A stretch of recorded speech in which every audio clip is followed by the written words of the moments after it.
সামনে উপস্থিত আছেন আমার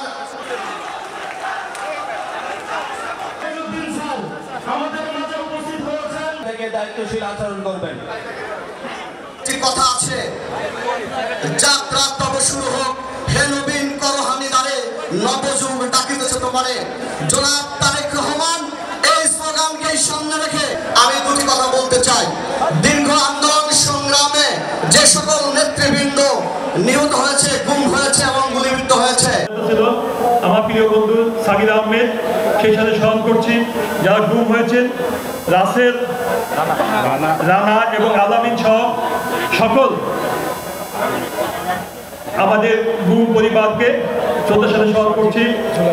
জুলাই বিপ্লবের নিহত সাজিদ সহ আমাদের 5ই আগস্টে ছাত্র জনতা যারা নিহত হয়েছেন সকলকে আমরা শ্রদ্ধার সাথে স্মরণ করে সকলের জন্য দোয়া কামনা করে সকলের সুস্থতা কামনা করে আমি আমার বক্তব্য শেষ করছি। ভালো থাকবেন, সুস্থ থাকবেন। আল্লাহ হাফেজ। বাংলাদেশ জিন্দাবাদ। জাতীয়তাবাদী দল।